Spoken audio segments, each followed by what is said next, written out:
आज हम class second start करेंगे जिसमें न्यूमेरिकल पोर्शन आएगा अकाउंटिंग रेशियो का। और इसमें अपन लेंगे पहले फर्स्ट वाला रेशियो जो कल मैंने आपको कहा था लिक्विडिटी रेशियो। लिक्विडिटी रेशियो का दूसरा नाम बताया था मैंने आपको कल short term solvency ratio. Short term solvency ratio it means liquidity ratio. इसमें मेन दो रेशियो मैंने आपको कल बताए थे, current ratio oblique working capital ratio, और दूसरा बताया था मैंने आपको quick ratio, acid test ratio या quick ratio, acid test ratio. और तीसरा नाम इसका मैंने क्या बताया था आपको, ध्यान है क्या? तीसरा नाम याद आ रहा है क्या? नहीं? क्विक रेशियो, लिक्विडिटी रेशियो, और तीसरा नाम क्या बताया था मैंने? Acid test ratio. तो आज अपन बात करेंगे करंट रेशियो की। Current ratio oblique working capital ratio, first वाला। This ratio explain the relationship between current assets and current liabilities of a business. कि बिजनेस में जितनी भी करंट असेट्स हैं और जितनी भी करंट लायबिलिटीज़ हैं उनका आपस में क्या रिलेशन है, 2 टाइम्स है, 3 टाइम्स है। इसको फाइंड आउट करेंगे अपन रेशियो से, जिसका फॉर्मूला है current ratio equal to current assets upon current liabilities. इसका आइडल रेशियो है 2:1। इट मीन्स एक फर्म की यदि करंट असेट्स करंट लायबिलिटीज़ की 2 टाइम्स है, it means his short term solvency position very sound. उसकी सोल्वेंसी पोजीशन बहुत अच्छी है, वो इजीली अपनी करंट लायबिलिटीज़ का विद इन 1 ईयर पेमेंट कर सकता है। अब इसका आइडल रेशियो 2:1 क्यों रखा? इसके पीछे लॉजिक है कि एट द स्पॉट यदि अपन करंट असेट्स को सेल करते हैं और उससे हमें हाफ अमाउंट भी रियलाइज़ होता है तो अपन ईजीली अपन करंट लायबिलिटीज़ का पेमेंट कर सकते हैं, क्योंकि हमारी करंट लायबिलिटीज़ करंट असेट्स से आधी हैं। 2:1 का मतलब करंट असेट्स दुगनी, करंट लायबिलिटीज उसकी आधी। इसका आइडल रेशियो 2:1 है, बहुत बार एग्जाम में पूछा जाता है ये। अब करंट असेट्स में आप क्या क्या इंक्लूड करोगे? Current assets are the assets which are likely to be converted in cash within the period of 12 months from the date of balance sheet और within the period of operating cycle. हर business का operating cycle अलग अलग होता है। यदि किसी भी करंट असेट्स को अपन विद इन 12 मंथ्स 12 महीने के अंदर, या फिर उसका जो ऑपरेटिंग साइकिल पीरियड दिया हुआ है उसके अंदर उसको कैश में कन्वर्ट कर सकते हैं, तो वो हमारी करंट असेट्स में इंक्लूड की जाएगी। करंट असेट्स में क्या क्या इंक्लूड करेंगे, यानी कि कौन कौन सी ऐसी एसेट्स हैं जिनको अपन विद इन 12 मंथ्स कैश में कन्वर्ट कर सकते हैं या with in operating cycle period upon cash में कन्वर्ट कर सकते हैं। तो उसमें सबसे पहले करंट इन्वेस्टमेंट, जिसको शॉर्ट टर्म इन्वेस्टमेंट के नाम से भी जान सकते हो आप, शॉर्ट टर्म इन्वेस्टमेंट, यानी कि ऐसे इन्वेस्टमेंट जिनको अपन 1 साल में सेल करके कैश में कन्वर्ट कर सकते हैं। इन्वेंट्रीज यानी कि स्टॉक। हाँ, ये ध्यान रखना, करंट असेट्स में इन्वेंट्री इंक्लूड करेंगे, लेकिन इन्वेंट्री के ये 3 पार्ट हैं, लूज टूल्स, स्टोर्स और स्पेयर्स। यानी कि लूज टूल्स का मतलब ये छोटे मोटे औजार जैसे अपर कटर प्लायर है, स्क्रू ड्राइव है। ये स्टोर्स में आपके ग्रीस वगैरह, ऑयल वगैरह, पुराने कपड़े जो मशीन वगैरह को साफ़ करने के लिए काम में लेते हैं वो स्टोर्स में आते हैं। और स्पेयर पार्ट जो पुराने स्पेयर पार्ट्स होते हैं इनको, हालांकि ये करंट असेट्स हैं लेकिन करंट रेशियो निकालते समय इनको अपन इन्वेंट्री में इंक्लूड नहीं करेंगे। विशेष रूप से ध्यान रखना, loose tools, stores and spares are not included in inventories when we calculate the current ratio, although these are part of the current assets. हालांकि ये करंट असेट्स का पार्ट हैं लेकिन रेशियो निकालते समय इनको करंट असेट्स में इंक्लूड नहीं करेंगे। तीसरा है ट्रेड रिसेबल, जिसमें आपके BR बिल्स रिसेबल और सन्ड्री डेटर्स आएंगे। और डेटर्स में भी ध्यान रखना, डेटर्स में यदि प्रोविजन मेंटेन है तो प्रोविजन लेस करने के बाद रिमेनिंग डेटर्स ही हमें ट्रेड रिसीवेबल में इंक्लूड करने हैं। अब आप कहेंगे सर ये प्रोविजन लेस क्यों कर रहे हैं? क्योंकि प्रोविजन का मतलब ही ये है कि ये डाउटफुल डेट्स हैं, ये हमारे डेट्स ऐसे हैं जिनसे हमें भरोसा नहीं है पैसा मिलेगा या नहीं मिलेगा, इसलिए अपन इनको डेटर्स में शामिल नहीं करेंगे। तो प्रोविजन लेस होने के बाद जो नेट डेटर्स हैं वो ट्रेड रिसीवेबल में इंक्लूड किए जाएंगे, BR आपके पूरे इंक्लूड होंगे। उसके बाद है कैश और कैश इक्विवेलेंट, जिसमें कैश इन हैंड है, जो आपके गले में पैसा है वो कैश इन हैंड कहलाता है। कैश एट बैंक है, जो आपके बैंक में पैसे जमा हैं, या आपके पास चेक है जो अभी तक बैंक में जमा नहीं कराए हैं, या ड्राफ्ट है जो अभी तक बैंक में जमा नहीं कराए हैं, जिनका इनकेसमेंट नहीं हुआ है, वो सारे कैश और कैश इक्विवेलेंट में इंक्लूड किए जाएंगे। Short term loan and advances, ऐसे लोन जो हमने थर्ड पार्टी को दे रखे हैं लेकिन जिसका विद इन 1 ईयर हमें पेमेंट वापस मिल जाएगा, वो कहलाएंगे short term loan and advances, ये करंट असेट्स के पार्ट हैं। उसके बाद अदर करंट असेट्स में जनरली 2 ही आइटम लिए जाते हैं इसमें, प्रीपेड एक्सपेंसेज, ऐसे एक्सपेंसेज जिनका हमने एडवांस पेमेंट कर दिया, और एक अक्रूड इनकम, इट मीन्स ऐसी इनकम जो हमने कमा ली लेकिन अभी तक हमें प्राप्त नहीं हुई है, और ये एडवांस टैक्स, ये भी एक तरह से प्रीपेड एक्सपेंसेस का पार्ट है, लेकिन ये टैक्स है इसलिए इसको अलग से ले लिया। ये एक्सपेंसेस में आते हैं, प्रीपेड एक्सपेंसेस, ये टैक्स है, जो एडवांस टैक्स अपन डिपॉजिट करा देते हैं वो भी आपका प्रीपेड एक्सपेंसेस का ही पार्ट है। तो ये सारी की सारी असेट्स आपको करंट असेट्स में इंक्लूड करनी है। मैं वापस रिपीट कर रहा हूँ वंस अगेन, ऐसी करंट असेट्स जिनको विद इन 12 मंथ्स हम कैश में कन्वर्ट कर सकते हैं, या अपने ऑपरेटिंग साइकिल पीरियड के अंदर जिनको कैश में कन्वर्ट कर सकते हैं, वो करंट असेट्स में शामिल की जाएंगी। Current investment number 1, number 2 inventory, जिसमें 3 आइटम मैंने मना किया है, लूज टूल्स, स्टोर और स्पेयर पार्ट कभी भी इंक्लूड नहीं करने हैं। हालांकि ये करंट असेट्स के पार्ट हैं लेकिन रेशो निकालते समय इंक्लूड नहीं होंगे। उसके बाद ट्रेड रिसेबल, जिसमें BR और डेटर्स आएंगे। डेटर्स में भी ये ध्यान रखना है, प्रोविजन को हमें शामिल नहीं करना है, प्रोविजन लेस करने के बाद नेट डेटर्स ही करंट असेट्स में इंक्लूड करेंगे। कैश एंड कैश इक्विवेलेंट, जिसमें कैश इन हैंड आ गया, कैश एट बैंक आ गया, चेक इन हैंड आ गया, ड्राफ्ट इन हैंड आ गया।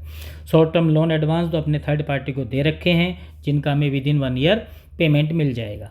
और अदर करंट इसमें प्रीपेड एक्सपेंसेज, ऐसे एक्सपेंस जिनका हमने एडवांस पेमेंट कर दिया है, या ऐसी इनकम जो कमा ली है लेकिन प्राप्त नहीं, वो हमारी करंट असेट्स हो जाएगी। और एडवांस टैक्स जो हमने दिए हैं, ये सारे के सारे आपके करंट असेट्स में इंक्लूड किए जाएंगे।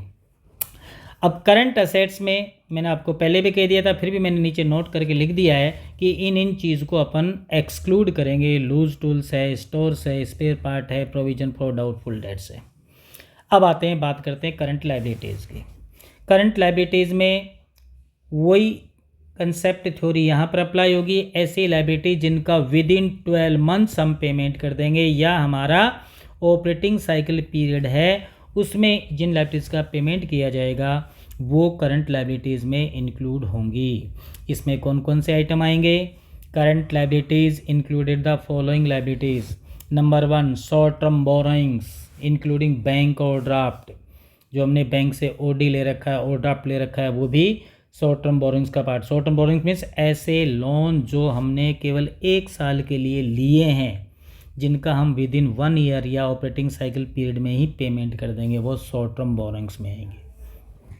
Current maturities of long term debts, it means हमारे डेट्स तो लॉन्ग टर्म के हैं, लॉन्ग टर्म में पेमेंट करना था, लेकिन यदि किसी भी लॉन्ग टर्म डेट्स की कोई भी इंस्टॉलमेंट करंट ईयर में मैच्योर हो गई है, ड्यू हो गई है, जिसका हमें विद इन 1 ईयर ही इसी साल पेमेंट करना है, उसको भी करंट लायबिलिटीज़ में इंक्लूड करेंगे। फॉर एग्जांपल, आपने बाय द वे किसी असेट्स को अक्वायर किया लॉन्ग टर्म बेसिस पे, जिसका इंस्टॉलमेंट में पेमेंट होगा, तो जो इंस्टॉलमेंट इस साल ड्यू हो गई, जिसका हमें इसी साल पेमेंट करना है, वो करंट मैच्योरिटी कहलाएगी और करंट लायबिलिटीज़ में इंक्लूड होगी। ट्रेड पेबल में बिल्स पेबल और सन्डी क्रेडिटर्स, ये 2 आइटम इंक्लूड किए जाते हैं ट्रेड पेबल में। अदर करंट लायबिलिटीज़ में इंटरेस्ट अक्रूड ऑन बोरोइंग्स, हमने जो बोरोइंग्स उधार ले रखे हैं उनका इंटरेस्ट ड्यू हो गया, इसी साल पेमेंट करना पड़ेगा, करंट लायबिलिटीज़ है। इनकम रिसीव्ड इन एडवांस, ऐसी इनकम जो हमने अभी तक कमाई नहीं है लेकिन फिर भी एडवांस में ले ली कि भैया बाद में काम कर देंगे तुम्हारा, पहले एडवांस पेमेंट दे दो, वो इनकम भी आपकी अदर करंट लाइबिलिटीज़ में होगी। ऐसे आउटस्टैंडिंग एक्सपेंसेस, ऐसे एक्सपेंसेस जो अभी तक आपने पेमेंट नहीं किए हैं, जबकि वो एक्सपेंसेस ड्यू हो चुके हैं लेकिन आपने अभी तक पेमेंट नहीं किया है, वो आउटस्टैंडिंग एक्सपेंसेस में शामिल किए जाएंगे। अनक्लेम्ड डिविडेंड, ऐसे डिविडेंड जो अभी तक क्लेम नहीं किए गए हैं, इन फ्यूचर हमें देने पड़ेंगे और इसी ईयर में देने पड़ेंगे। कॉल इन एडवांस, आपने एडवांस ले लिया, वो आगे जा कर के आपको एडजस्ट करना है। शॉर्ट टर्म प्रोविजंस, जैसे प्रोविज़न फॉर टैक्स है, प्रोविज़न फॉर बैड डेट्स भी हो सकता है, PBDD, provision for bad and doubtful debts, ये सारे के सारे आपके करंट लाइबिलिटीज़ में इंक्लूड होंगे। आई रिपीट इन अगेन, मैं इनको वापस रिपीट कर रहा हूँ। शॉर्ट टर्म बोरोइंग्स में बैंक ऑफ ड्राफ्ट मिला करके ऐसे लोन जो हमने 1 साल के लिए ले रखे हैं, जिनका पेमेंट हमें विदिन 1 ईयर ही करना है, या लॉन्ग टर्म डेट्स है लेकिन एक इंस्टॉलमेंट मैच्योर हो गई है, तो लॉन्ग टर्म डेट्स का वो पार्ट जो करंट ईयर में मैच्योर हो गया, जिनको अपन करंट ईयर में पेमेंट करेंगे, वो भी शॉर्ट टर्म बोरोइंग्स में शामिल किए जाते हैं। ट्रेड पेबल में आपका बिल्स पेबल आ गया और क्रेडिटर्स आ गए। अदर करंट लाइबिलिटीज़ में interest accrued on borrowings, borrowings interest due हो गया है जिसका विदिन 1 ईयर हमें इसी साल पेमेंट करना है, वो भी करंट लाइबिलिटी है। इनकम रिसीव्ड एडवांस, इनकम ने एडवांस ले लिए, उसका काम किया नहीं है, पेमेंट पहले ही ले लिया है। या आउटस्टैंडिंग एक्सपेंसेस, एक्सपेंसेस आपके इनकर्ड हो गए लेकिन अभी तक उसका पेमेंट नहीं किया है। अनक्लेम डिविडेंड, ऐसे डिविडेंड जिनका अभी तक अपन ने पेमेंट नहीं किया है, जो क्लेम नहीं कर रहे हैं लेकिन अपने को पेमेंट करना पड़ेगा। और कॉल्स इन एडवांस, ये शॉर्ट टर्म प्रोविज़न और प्रोविज़न फॉर बैड डेट्स और प्रोविज़न फॉर टैक्स, ये सारे के सारे करंट लाइबिलिटीज़ में शामिल किए जाएंगे। अब अपन इन को न्यूमेरिकल क्वेश्चन में अप्लाई करके देखेंगे कैसे अपन करंट असेट्स निकालते हैं। मैंने पहला क्वेश्चन लिया है, बिल्कुल सिंपल सा क्वेश्चन है। From the following particulars compute the current ratio. अब बेटा देखो, इसमें लैंड एंड बिल्डिंग है, ये आपकी नॉन करंट असेट्स है। इन्वेंट्री करंट असेट्स है जो 70,000 दे रखी है। ट्रेड रिसेबल करंट असेट्स है, ये आपकी नॉन करंट असेट्स है। प्रॉपर्टी प्लांट इक्विपमेंट में आती है। टेंजिबल इंटेंजिबल दो पार्ट हैं, लैंड एंड बिल्डिंग आपकी टेंजिबल नॉन करंट असेट्स है। इन्वेंट्री करंट असेट्स है। ट्रेड रिसेबल करंट असेट्स है। करंट इन्वेस्टमेंट या short term investment current assets है। ट्रेड पेबल ये करंट लायबिलिटी है। इधर long term borrowings non current liability है। शॉर्ट टर्म बोरोइंग्स ये करंट लायबिलिटी है। प्रोविजन फॉर टैक्स अभी बता के आया हूँ, करंट लायबिलिटी है। आउटस्टैंडिंग एक्सपेंसेस करंट लायबिलिटी है। कैश एंड कैश इक्विवेलेंट ये करंट असेट्स है। तो अब अपन इसको न्यूमेरिकल में अप्लाई करें तो सबसे पहले आप फॉर्मूला अप्लाई करेंगे, current ratio equal to current assets upon current liability. अब करंट असेट्स में आप क्या क्या लेंगे, मैंने ऊपर लिख दिया है। इन्वेंट्री लेंगे, इन्वेंट्री प्लस ट्रेड रिसेबल लेंगे प्लस करंट इन्वेस्टमेंट लेंगे plus cash and cash equivalent लेंगे। तो इनकी वैल्यू पुटअप कर दो। इन्वेंट्री हमारे पास 70,000 है प्लस ट्रेड रिसेबल हमारे पास 90,000 है प्लस करंट इन्वेस्टमेंट हमारे पास में 35,000 है plus cash and cash equivalent 5,000 है। इनका सम करेंगे तो 40 और 90 1 30 2 लाख हो गई। 2 लाख रुपये हमारी टोटल करंट असेट्स हो गई। अब करंट लायबिलिटीज़, करंट लायबिलिटीज़ में अपन लेंगे सबसे पहले trade payable plus short term borrowings plus provision for tax, provision for tax plus outstanding expenses. और इनकी वैल्यू पुटअप कर दीजिए। ट्रेड पेबल में है 46,000 प्लस शॉर्ट टर्म बोरोइंग्स में है 20,000 plus provision for tax 10,000 plus outstanding 4,000। इनका सम कर दीजिए, टोटल करंट लायबिलिटीज आ जाएगी 80,000। अब इसको फॉर्मूला में पुटअप कर दीजिए। करंट असेट्स हो गई आपकी 2 lakh upon current liabilities 80,000 2 lakh को 80,000 से डिवाइड कर दीजिए, आपका आंसर आ जाएगा 2.5:1। ये प्योर रेशो में जितने भी आपके लिक्विडिटी रेशियो हैं और सॉल्वेंसी रेशियो हैं प्योर रेशियो में ही शो होंगे। तो 2.5:1। चलो क्लियर। अब सेकंड क्वेश्चन पर अपन चलते हैं, थोड़ा सा स्टैंडर्ड बढ़ाया है। ये question number second, following particulars are given you. Goodwill कौन सी एसेट्स है? Non current assets, non current assets. Inventory current assets. Trade receivable current assets. देखो प्रोविजन मेंटेन है तो अपन 130 ही लेंगे प्रोविजन लेस करने के बाद। Investment short term current assets है। एक्सपेंसेस पेड इन एडवांस, ये भी करंट एसेट्स है, प्रीपेड एक्सपेंसेस को बोलते हैं अपन। कैश एंड कैश इक्विवेलेंट, ये भी करंट एसेट्स है। अक्रूड इनकम, ऐसी इनकम जो कमा ली लेकिन प्राप्त नहीं हुई, वो भी करंट एसेट्स है। शॉर्ट टर्म प्रोविजन, ये करंट लायबिलिटी है। Short term borrowings, bank overdraft include करना है, करंट लायबिलिटी है। ट्रेड पेबल करंट लायबिलिटी है। एक्सपेंसेस पेबल मीन्स आउटस्टैंडिंग, ये भी करंट लायबिलिटी है। तो अब इनको फॉर्मूले में पुटअप कर देंगे। Current ratio equal to current assets upon current liabilities. अब करंट असेट्स में आपके पास सबसे पहले current assets equal to inventory ले लो, प्लस ट्रेड रिसेबल ले लो, प्लस इन्वेस्टमेंट ले लो short term investment, plus expenses paid in prepaid expenses, ये भी ले लो prepaid expenses, plus cash and cash equivalent भी आ जाएगा, कैश एंड कैश इक्विवेलेंट, और प्लस अक्रूड इनकम। ये सारी करंट एसेट्स आ गई। इनकी वैल्यू पुटअप कर दो। इन्वेंट्रीज एट 2,50,000 प्लस इन्वेंट्रीज के बाद में ट्रेड रिसेबल 130 लेना है प्रोविजन लेस करने के बाद, प्लस इन्वेस्टमेंट शॉर्ट टर्म बिल्कुल करंट एसेट्स है 30,000, प्लस एक्सपेंसेस प्रीपेड एक्सपेंसेस हैं 20,000, ये भी करंट एसेट्स है, plus cash and cash equivalent 40,000 current assets, plus accrued income 10,000। इन सब का टोटल कर दो। 250 प्लस 130 380 हो गया, 380 प्लस 4 लाख हो गया, 430 430 470 480, 4,80,000। टोटल वेरीफाई कर लेते हैं।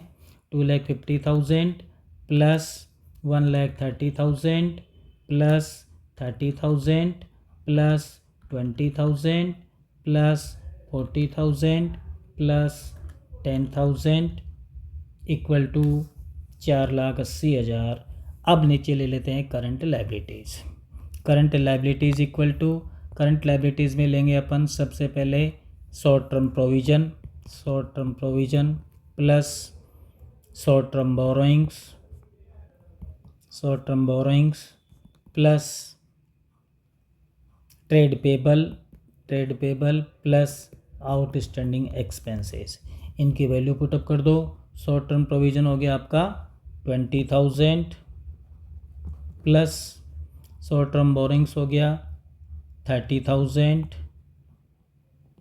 प्लस ट्रेड पेबल हो गया 95,000 और आउटस्टैंडिंग 5,000। तो 20 plus 30 plus 95 plus 5,000 equal to 1,50,000। अब इसको वैल्यू पुटअप कर दीजिए। करंट एसेट्स हो गई आपकी 4,80,000, करंट लायबिलिटीज़ हो गई 1,50,000 इक्वल टू 480 डिवाइडेड बाई 150 कर दो, आपके आंसर आ जाएंगे 3.2:1।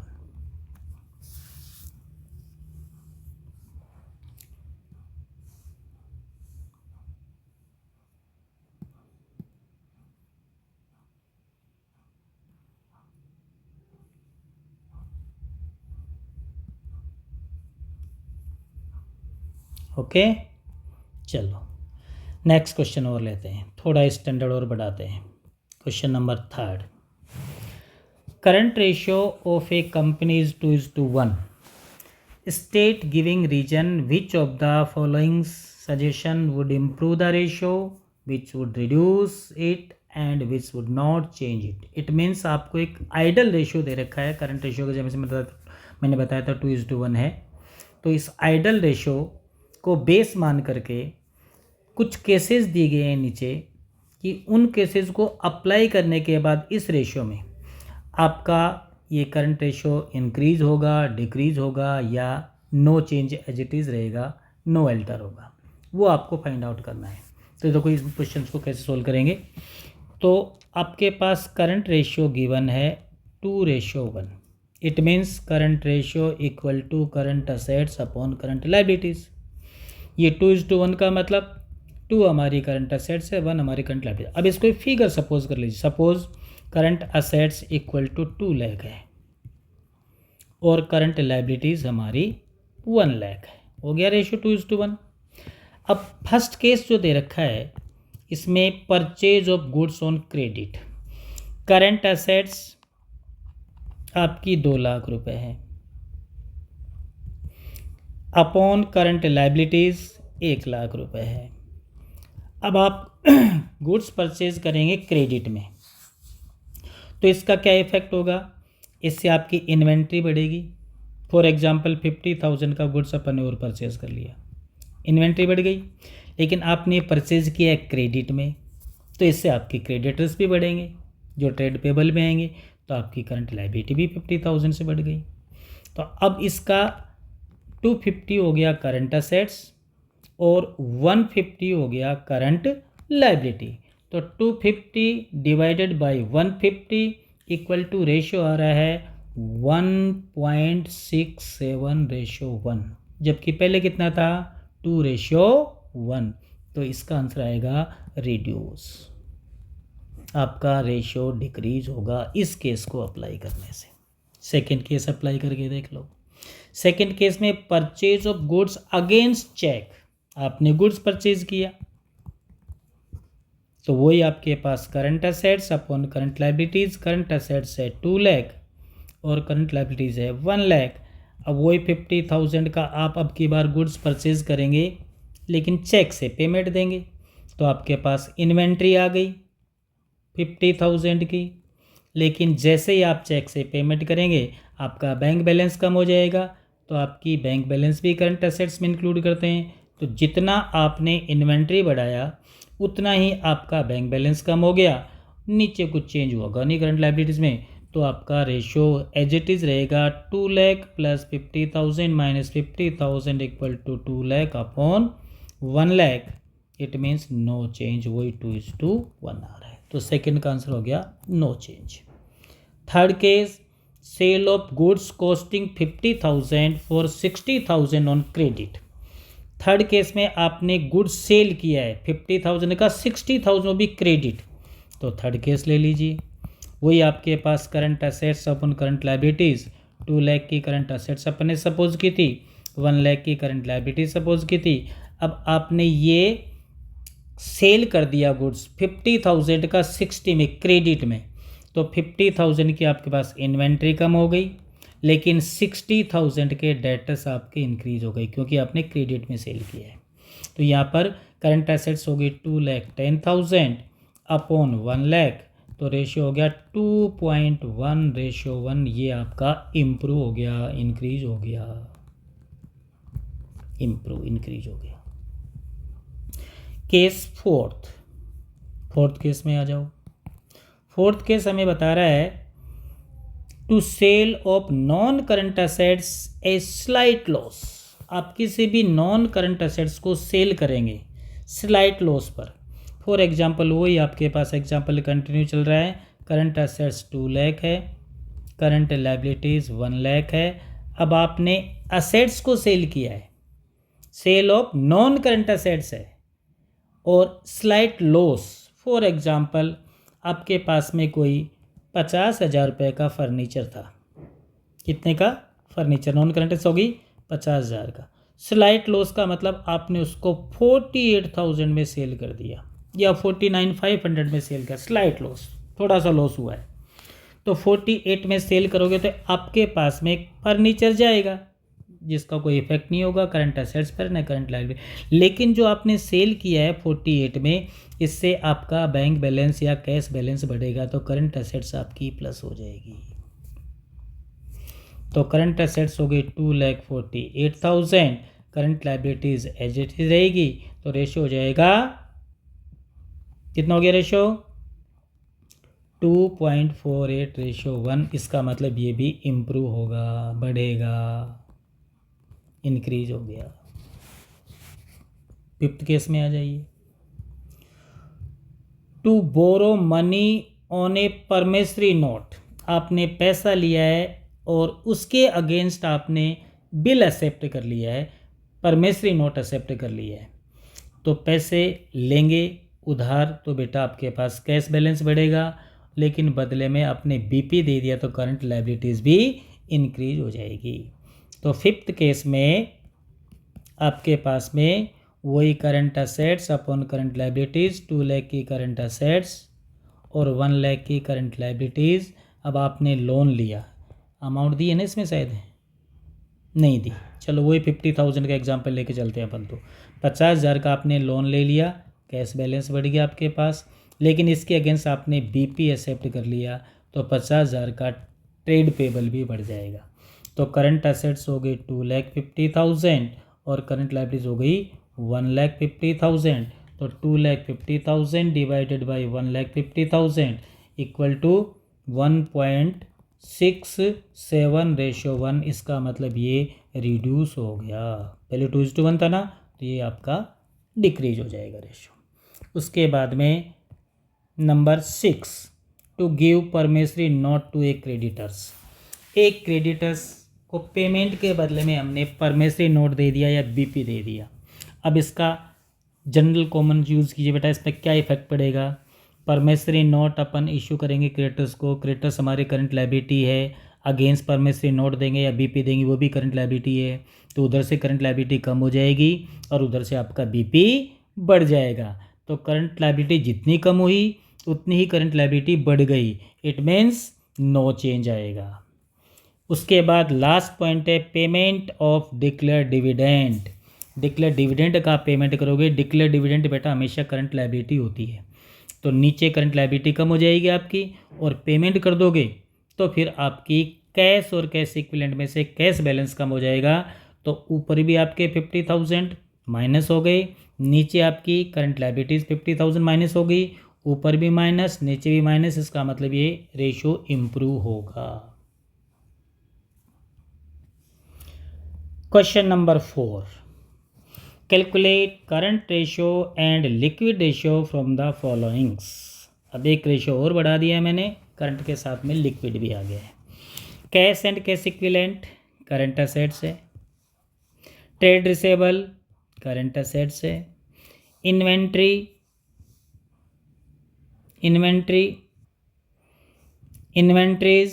इंक्लूडिंग लूज टूल्स को मैंने पहले मना कर दिया था, शामिल नहीं करेंगे, तो 180 में से 30 लेस 150 ही लेंगे इन्वेंट्री को। प्रीपेड एक्सपेंसेस ये भी करंट असेट्स है। वर्किंग कैपिटल दे दी बेटा आपकी बार, वर्किंग कैपिटल, इसका फॉर्मूला होता है current assets minus current liabilities. तो यहाँ पर करंट असेट्स आपके पास में कैश एंड कैश इक्विवेलेंट हो गया 40,000, ट्रेड रिसीबल हो गया 2,70,000, इन्वेंट्री 150 हो गई, प्रीपेड एक्सपेंसेस 20,000 हो गया और वर्किंग कैपिटल गिवन है। तो वर्किंग कैपिटल से अपन करंट लायबिलिटीज़ फाइंड आउट कर सकते हैं, क्योंकि working capital equal to current assets minus current liabilities. Working capital given है 2,80,000। अब अपन करंट असेट्स को टोटल कर लेते हैं, कैश एंड कैश इक्विवेलेंट आपका 40,000 हो गया ये वाला, प्लस ट्रेड रिसेबल आपका 2,70,000 हो गया, प्लस इन्वेंट्री 150 ही लेनी है बेटा, 1,50,000 हो गई, प्लस प्रीपेड एक्सपेंसेज 20,000 हो गया। तो टोटल हो गया इनका 40,000 plus 2,70,000 plus 1,50,000 plus 20,000 equal to 4,80,000 आपकी करंट असेट्स हो गई। अब इसको अप्लाई कर दो। वर्किंग कैपिटल गिवन है 2,80,000 इक्वल टू करंट असेट्स 4,80,000 हो गई, माइनस करंट लाइबिलिटीज़, इसकी वैल्यू निकाल लेंगे। इसको ट्रांसफ़र कर लो तो करंट लाइबिलिटीज़ इधर आकर के पॉजिटिव हो जाएगी। Current liability equal to 4,80,000 minus 2,80,000, तो 4,80,000 माइनस 2,80,000 इक्वल टू 2,00,000 आ गई ना करंट लाइबिलिटी। अब करंट रेशियो में अप्लाई कर दो। Current ratio equal to current assets upon current liability. Current assets आपके पास ऑलरेडी है 4,80,000 और करंट लाइबिलिटी अपनी निकाल ली वर्किंग कैपिटल से 2,00,000। इसको डिवाइड कर दीजिए, 4,80,000 डिवाइडेड बाई 2,00,000 इक्वल टू 2.4:1 इसका आंसर आ जाएगा। Okay, next question number 5th। The ratio of current assets 32 lakh, जिसमें करंट असेट्स की वैल्यू है, टू करंट लाइबिलिटीज़ 20 लाख जिसकी वैल्यू है, रेशियो है 1.6:1। It means current ratio equal to current assets upon current liabilities. Current assets आपकी है 32 लाख और करंट लाइबिलिटी है 20 लाख। अब इसको सोल्व करके देखिए, वही आएगा 1.6:1। ये तो आपको रेशियो गिवन है। The accountant of the firm is interested to maintaining a current ratio 2:1। अब अकाउंटेंट ये चाहता है कि ये 1.6 से बढ़ करके मेरा करंट रेशियो 2:1 हो जाए। और किस बेस पे? By paying off A part of current liabilities, कि मुझे करंट लाइबिलिटीज़ का पेमेंट करने के बाद मेरा रेशियो 2:1 होना चाहिए।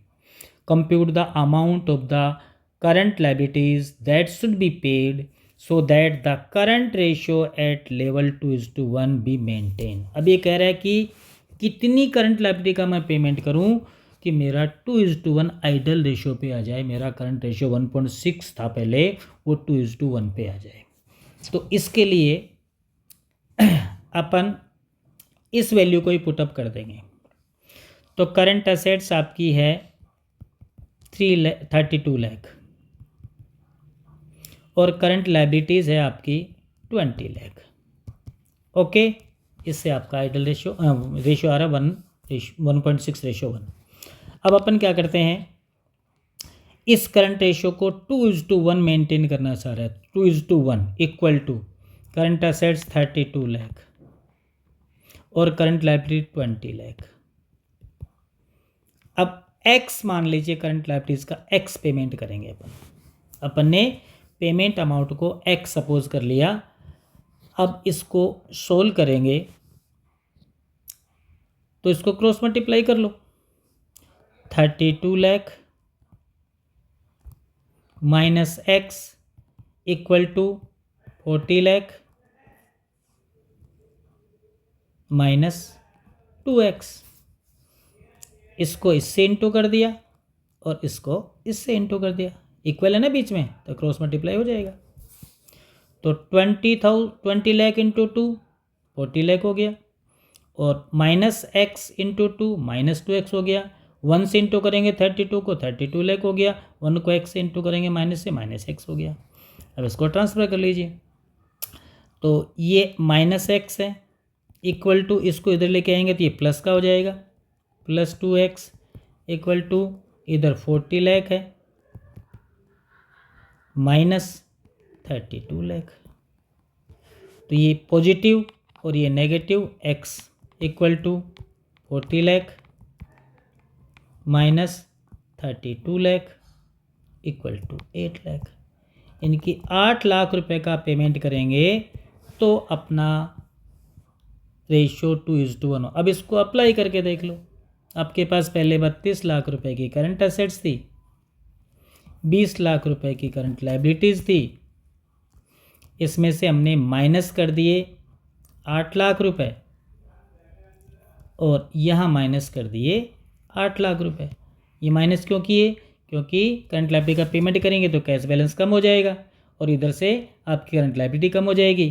तो ये तो हो गया आपका 32 में से 8 माइनस कर लो 24 लाख।